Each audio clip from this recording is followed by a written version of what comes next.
Caros amigos da nossa Associação Espírita Chico Xavier, aqui de Passo Fundo, Rio Grande do Sul, mais uma vez nos encontramos por intermédio deste canal para trazermos uma mensagem da doutrina espírita, uma mensagem para reflexão, a palavra de Deus, para que possamos refletir, para que possamos crescer.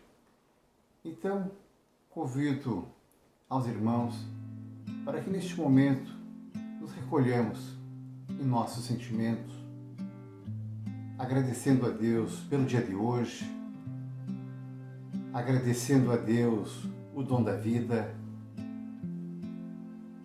agradecendo por cada minuto que vivemos no dia de hoje, por cada inspiração que fizemos. Claro que respiramos, as oportunidades que tivemos no dia de hoje para sermos um pouquinho melhor, as oportunidades que deixamos escapar, mas que poderemos resgatar a partir de nossa consciência em outras oportunidades, sempre buscando a senda do bem, sempre buscando o crescimento moral. Agradecemos a Deus por tudo aquilo que nos rodeia e que nem percebemos, por tudo aquilo que nos é dado, que muitas vezes também não vemos.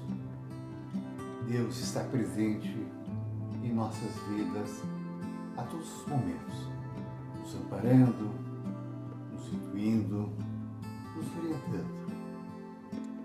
Possamos abrir os nossos corações à luz da sabedoria, à luz divina, e assim podermos caminhar um pouquinho melhor junto à humanidade. Pois para a reflexão de hoje, eu trouxe do livro O Céu e o Inferno, uma das obras básicas de nossa doutrina, uma passagem no capítulo 2. No capítulo 2 do Céu e o Inferno, Kardec nos apresenta o relato de vários espíritos. E de uma forma didática, de uma forma muito clara de compreendermos, Kardec categoriza, coloca em grupos essas manifestações espíritas. Kardec nos apresenta relatos de espíritos felizes. Como estão na espiritualidade aqueles irmãos que se sentem felizes, agradecidos pelo momento que estão passando? Kardec também nos traz relatos de espíritos em uma condição mediana. Ainda não chegaram a um grau de felicidade, mas se encontram a caminho dessa. Kardec nos apresenta também relatos de espíritos sofredores. E é sobre um desses espíritos sofredores que vamos falar hoje. Mas, além desse grupo de espíritos sofredores, Kardec apresenta relatos de alguns espíritos suicidas. Quais as suas impressões? Como estão sentindo este momento de espiritualidade? Também traz alguns detalhes, algumas relações de criminosos arrependidos, de espíritos criminosos e arrependidos, e ainda alguns depoimentos de espíritos endurecidos. Vejam que ao categorizar dessa forma espíritos, Kardec nos mostra que há uma evolução na espiritualidade. Desde aqueles endurecidos que rejeitam a luz, daqueles espíritos endurecidos que passam na erraticidade por meses, por séculos, e vamos ver daqui a pouco, milênios na eternidade endurecidos, sem aceitar a palavra de Deus, sem acreditar de que Deus nos reserva o caminho do bem, o caminho do crescimento. Então, nessa categorização de espíritos, nós vamos encontrar os espíritos sofredores. E nos espíritos sofredores, eu busquei o relato do príncipe Oran, na França, Bordeaux, em 1862. Esse espírito sofredor se apresenta então com este nome, de Oran, dizendo ser um príncipe russo. O médium pergunta ao espírito se ele gostaria de dar algum detalhe sobre a sua situação.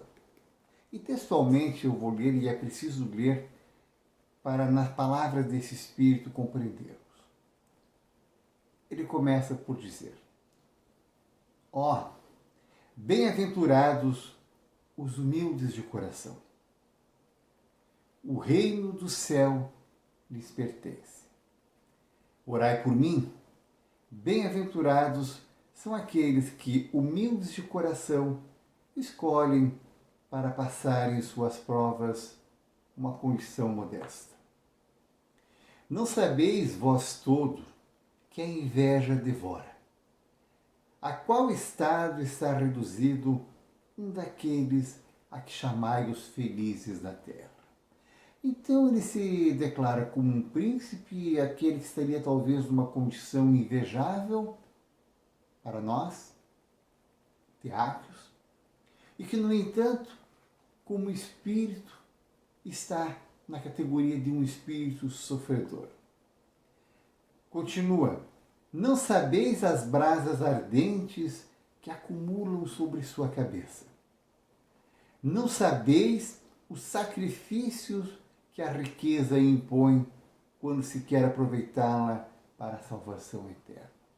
Não estamos condenando a riqueza. Aqui ele se relata ter feito mau uso da riqueza, que, é claro, é na condição de espírito que ele observa o quanto ele usou mal da riqueza, do cargo, da função que ele detinha. E lembremos, função essa que a espiritualidade lhe dera para uma missão. O que estamos fazendo daquela função que Deus nos deu?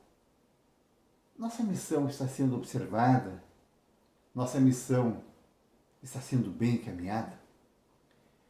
Então aqui o relato do príncipe Oran dizendo que o seu orgulho lhe levou para o mau caminho. Esmaguei com a minha tirania os crimes que o orgulho me fez cometer. Orgulho. Repeti esse nome sem cessar, para que jamais vos esqueçais que ele é a fonte de todos os sofrimentos que nos oprimem. Então, o príncipe Oran nos adverte aqui de todas as letras que tenhamos cuidado com o orgulho. O quanto o orgulho pode fazer mal.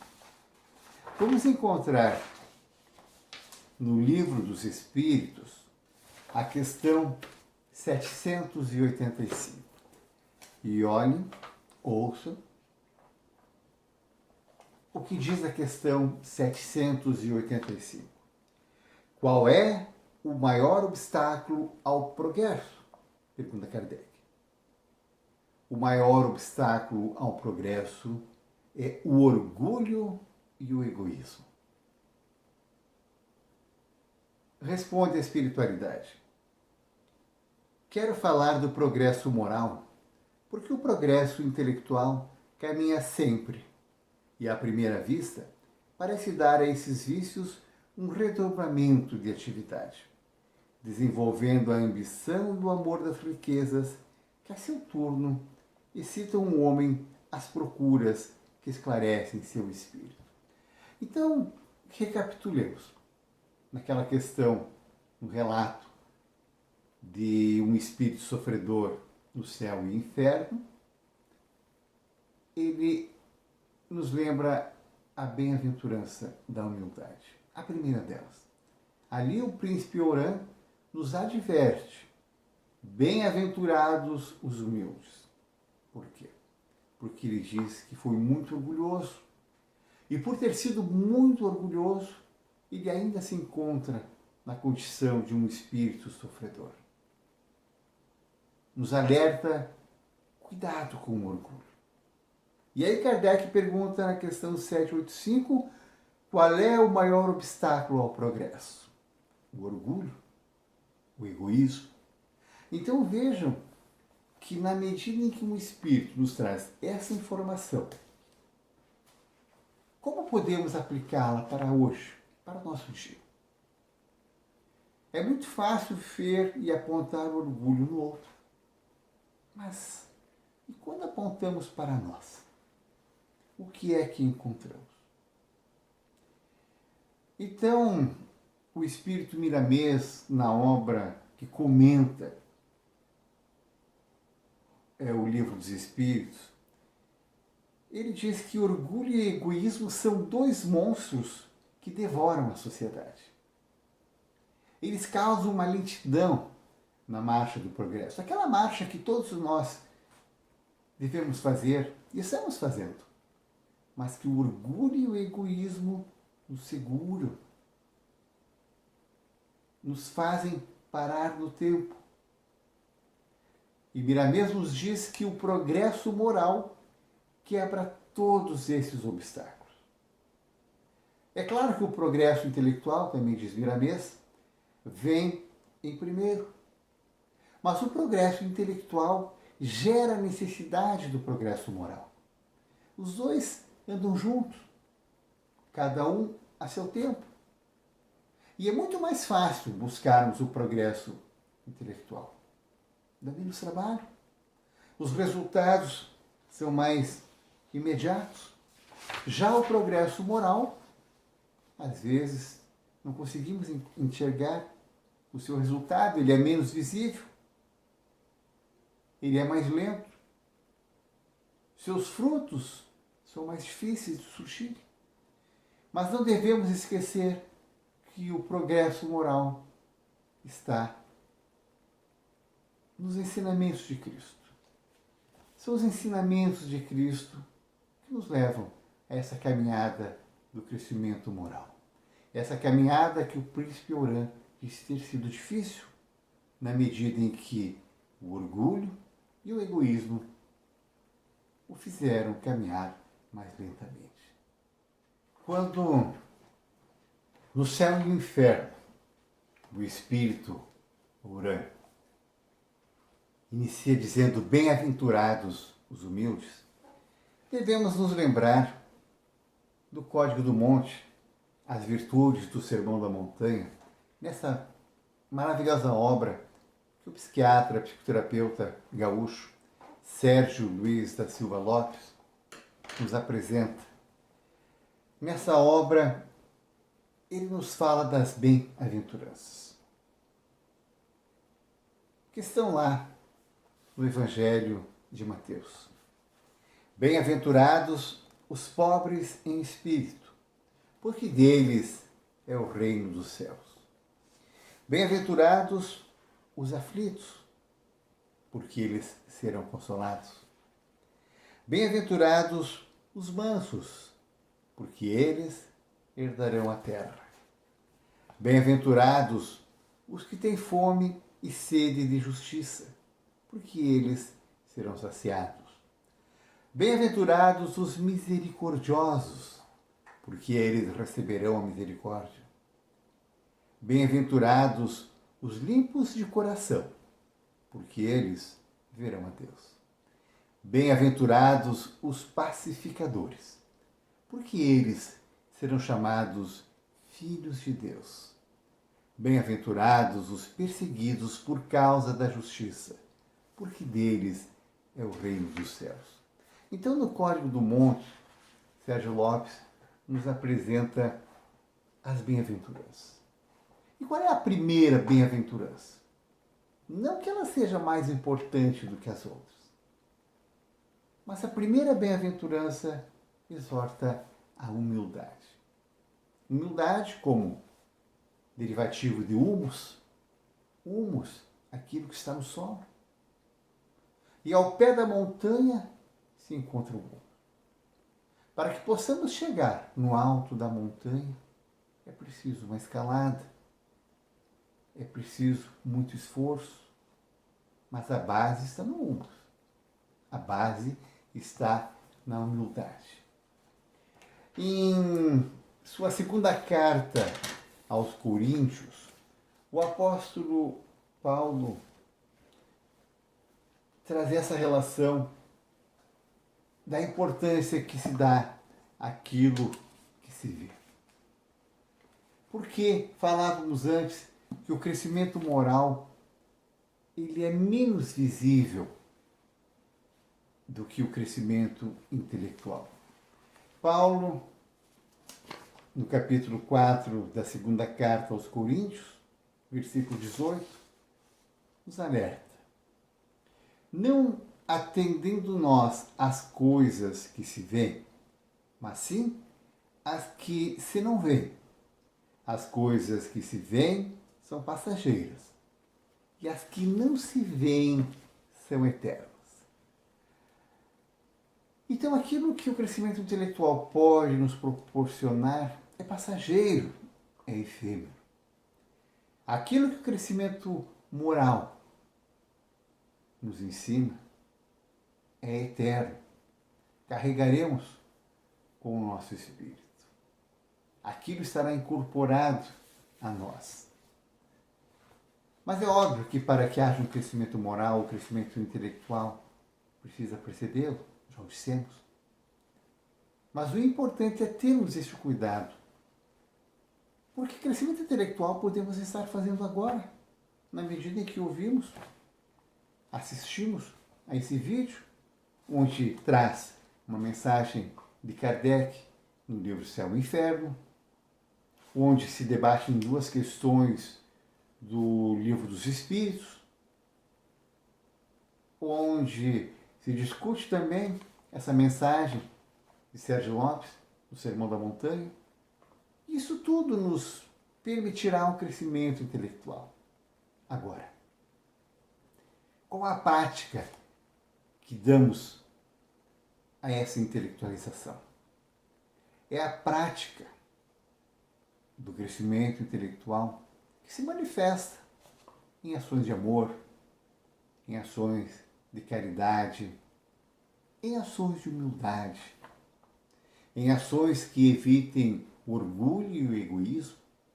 Então são nossas atitudes, são a nossa prática que traduzem o lento crescimento moral.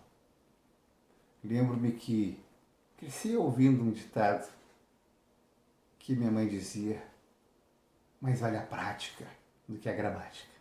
É claro, ambas são necessárias, mas a prática, as ações, as atitudes são o que diferenciam aquele que está na busca do crescimento. Na questão 913 do Livro dos Espíritos, está também atrelada a essa mensagem do Príncipe Orano. Porque na questão 913, Kardec pergunta: dentre os vícios, qual que se pode considerar como radical? A resposta era a espiritualidade. Nós o dissemos muitas vezes, é o egoísmo. Dele deriva todo o mal. Estudai todos os vícios e verei que no fundo de todos está o egoísmo. Inutilmente os combatereis e não conseguireis extirpá-los, enquanto não houverdes atacado o mal em sua raiz. Não houverdes destruído a causa. Que todos os vossos esforços, Portanto, tendam para esse objetivo, porque aí está a verdadeira chaga da sociedade. Todo aquele que quer se aproximar, desde essa vida, da perfeição moral, deve extirpar de seu coração todo o sentimento de egoísmo, porque o egoísmo é incompatível com a justiça, o amor e a caridade. Ele neutraliza todas as outras qualidades. Então vejam quanto é importante esmiuçarmos essa fala do Espírito Ura, que diz que por causa de seu orgulho, por causa de seu egoísmo, ele colocou fora essa oportunidade muito rica da sua existência. Muito rica no sentido mesmo de poder, no sentido de dinheiro.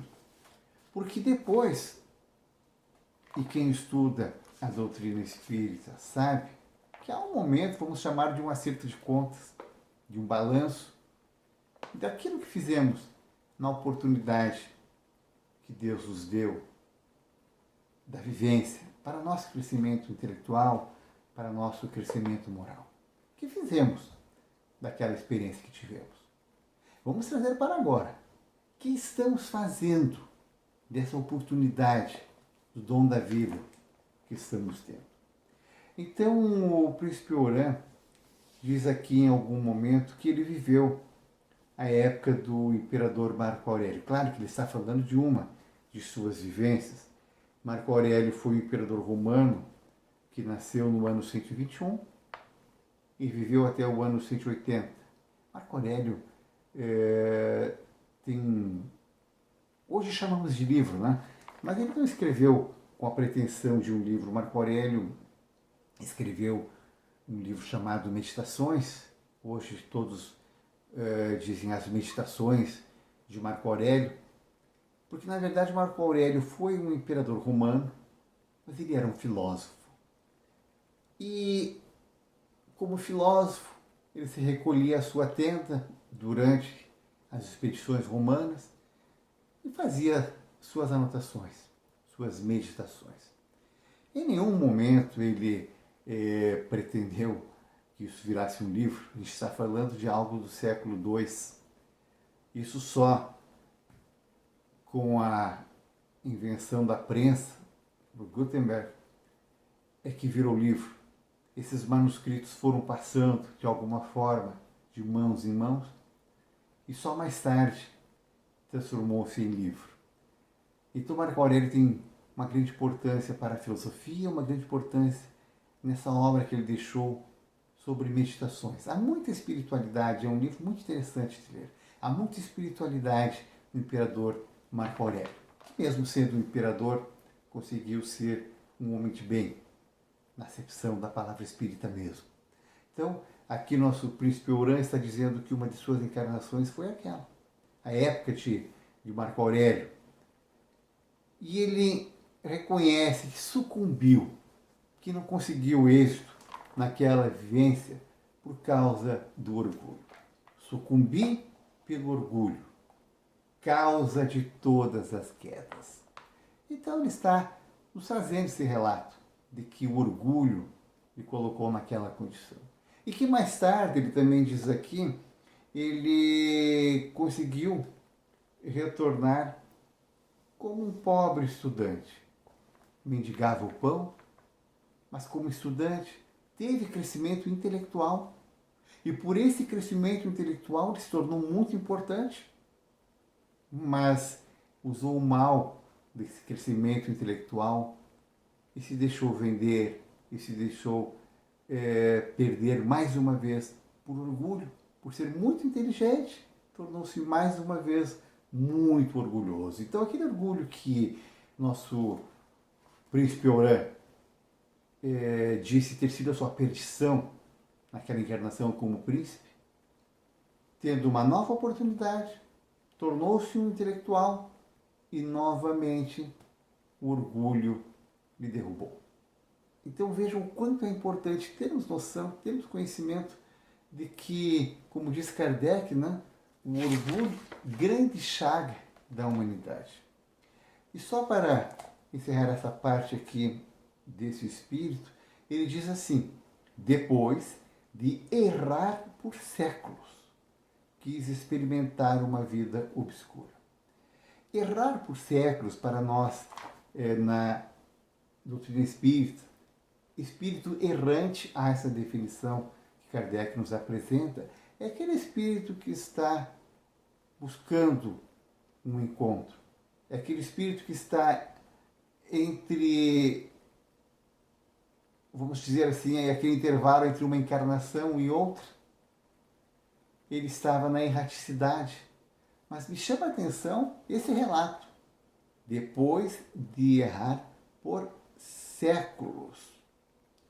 Vejam que errar por séculos está lá na questão 224 do Livro dos Espíritos, a pergunta sobre quanto tempo dura a erraticidade.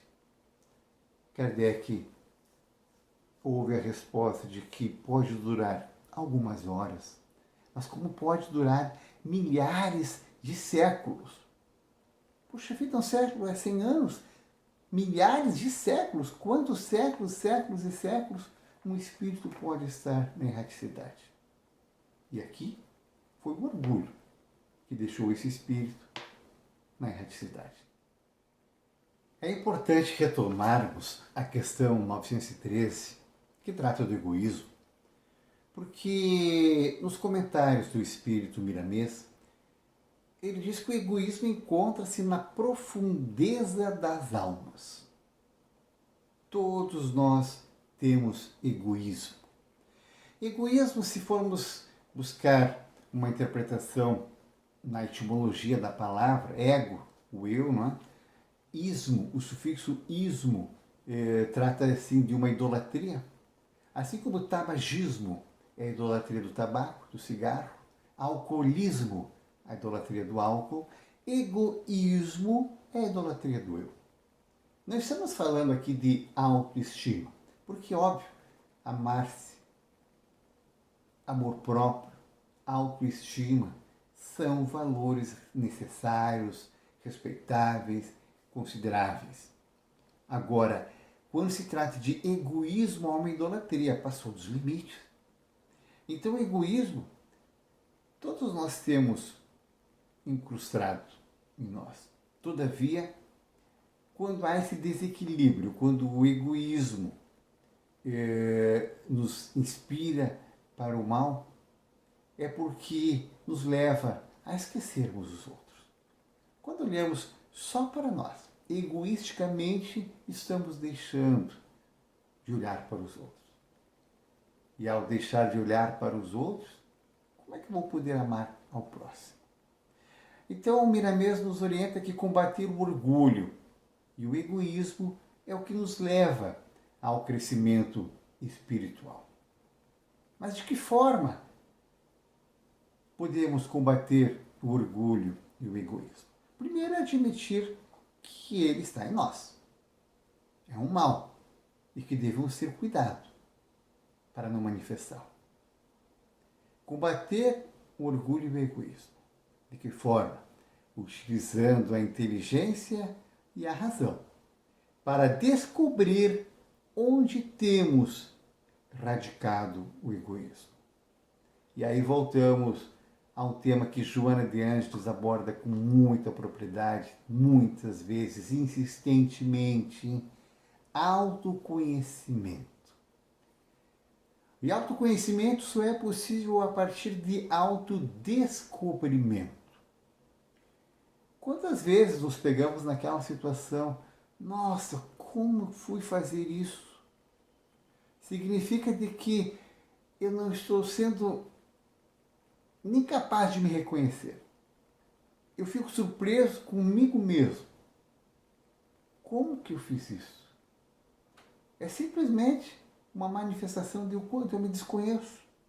Então, descobrir onde temos radicado o egoísmo é voltarmos ao templo de Delfos, ao oráculo, onde no portfólio dizia: conhece-te a ti mesmo. Aquela máxima socrática, né? Conhece-te a ti mesmo. É a partir do momento que nos conhecemos que podemos dar conta de tratarmos do egoísmo. Do egoísmo derivam todos os males da sociedade, já dito pela espiritualidade. A corrupção, a vaidade, a falta de humildade. Quanto mal deriva do egoísmo? E vejo que Jesus renunciou à sua vida plena de amor, renunciou à vida do céu para estimular nos homens as virtudes. Então, de que forma podemos conviver com o orgulho sem sermos tomados por eles? Existe um sentimento que é básico a todos nós, que é o sentimento de raiva. Algumas pessoas interpretam mal raiva e se dizem, não, eu não tenho raiva. Como se raiva fosse feio. Não, raiva é um dos sentimentos básicos que nós temos. Assim como temos alegria, tristeza, medo, nojo, temos raiva. E me chamou a atenção numa ocasião quando eu li um livro chamado A Virtude da Raiva. Esse livro foi escrito pelo neto de Gandhi. Gandhi é aquele homem indiano que foi indicado ao Prêmio Nobel da Paz, sem todavia tê-lo ganho. Mas Gandhi conseguiu um movimento, vamos chamá-lo moral, muito importante, de ter conseguido separar a Índia da dependência da Inglaterra. E olha que a Índia é um território quantas vezes maior do que a Inglaterra, não é? Mas sem revolução armada, Gandhi fez um movimento de paz que propiciou então a independência da Índia. Mas o neto do Gandhi era um menino muito arteiro, morava com os pais na África do Sul, e teve um momento que o pai disse, vamos te levar a morar com o teu avô na Índia. Vai ficar um tempo morando com o teu avô. E então, Aaron Gandhi, é o nome do neto, foi morar com o avô, ele ainda era uma criança, e nesse livro, A Virtude da Raiva, ele conta como foi conviver com o avô e o quanto Gandhi era raivoso. É Nobel da Paz, ou pelo menos indicado, todo o amor que se tem pelo trabalho de Gandhi, a sua importância, mas Gandhi era um homem muito raivoso. Só que na virtude da raiva, nós vamos entender como Gandhi usou a raiva para fazer um movimento pacífico. Então é nessa lição de Gandhi que eu quero trazer essa ligação com o que estamos ouvindo aqui do Miramês, de que saibamos onde está, descobrir onde está o orgulho em nós e possamos transformar esse orgulho em amor, em caridade.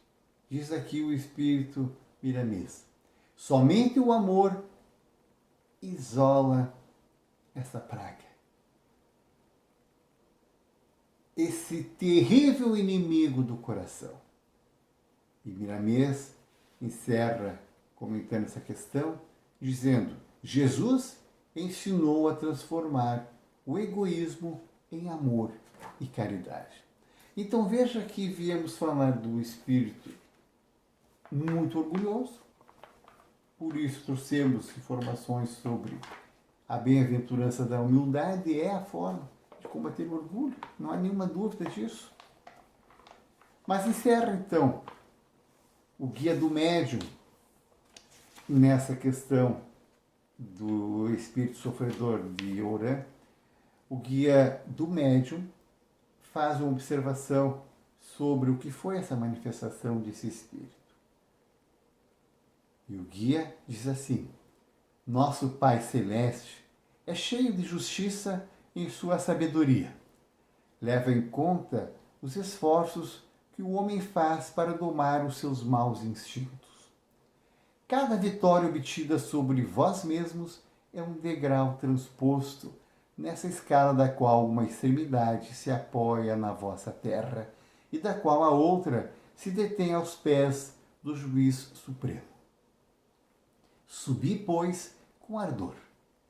Eles são agradáveis a vencer para aqueles que têm a vontade forte.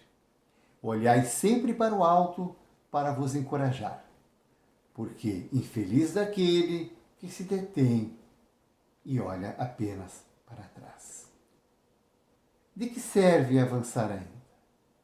Não, meus amigos, não olheis para trás. O orgulho está incorporado no homem. Pois bem, empregai esse orgulho para vos dar a força e a coragem para arrematar a vossa ascensão. Empregai-o para dominar as vossas fraquezas e subirdes ao cume da montanha eterna. Então, olha que bela mensagem do Guia do Médium ao final daquela sessão com o Espírito Oran, que nos recomenda a utilizarmos esse orgulho para nos dar força para a nossa escalada do crescimento moral. Então, espero, com essa breve mensagem, que está ali no livro Céu e Inferno, no capítulo 2, dos Espíritos Sofredores, uma mensagem de pouco mais de uma página, de um espírito que se diz muito arrependido por essa condição de orgulho que colocou, em decorrência disso, fora as suas oportunidades de crescimento na sua experiência terrena. Eu falei um espírito arrependido, não é? Mas ele está na categoria de espíritos sofredores. Mas como tudo isso é um processo, porque lá o espírito endurecido em algum momento se torna um espírito arrependido, em algum momento ele sofre por esse arrependimento, num outro momento ele consegue uma escalada para uma condição um pouquinho melhor, até que chegue um momento que ele, como espírito, possa se tornar um espírito feliz. Então essa é a caminhada dos espíritos na busca do seu crescimento moral. E não esqueçamos que somos espíritos. Estamos numa condição de encarnado. Então podemos usar essa inteligência, esse crescimento intelectual para apoiar, nos amparar e nos dar melhores condições ao crescimento moral. Então encerro essa doutrinária de hoje evocando a prece de Cáritas. Deus, nosso Pai, que sois todo poder e bondade, dai força àquele que passa pela provação, dai luz àquele que procura a verdade, ponde no coração do homem a compaixão e a caridade. Deus, dai ao viajor a estrela guia, ao aflito a consolação, ao doente o repouso. Pai, dai ao culpado o arrependimento, ao espírito a verdade, à criança o guia, ao órfão o Pai. Senhor, que vossa bondade se estenda sobre tudo o que criaste. Piedade, Senhor, para aqueles que vos não conhecem, esperança para aqueles que sofrem. Que vossa bondade permita aos Espíritos Consoladores derramarem por toda a parte a paz, a esperança e a fé. Deus, um raio, uma faísca do vosso amor pode abrasar a terra, deixar-nos beber nas fontes dessa bondade fecunda e infinita. E todas as lágrimas secarão, todas as dores se acalmarão. Um só coração, um só pensamento subirá até vós. Moisés, sobre a montanha, nós vos esperamos com os braços abertos. Ó bondade, ó beleza, ó perfeição, e queremos de alguma sorte merecer vossa misericórdia. Deus, dai-nos a força de ajudar o progresso, a fim de subirmos até vós.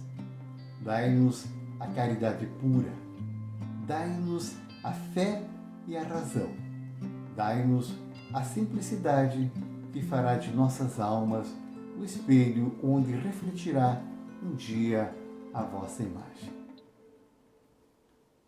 É com a graça de Deus que nos decidimos, convidamos a todos, para que sempre às sextas-feiras, nesse horário, assistam a uma nova doutrinária. Lembrando sempre que em nosso canal encontram-se outras tantas mensagens que nossos irmãos aqui deixaram.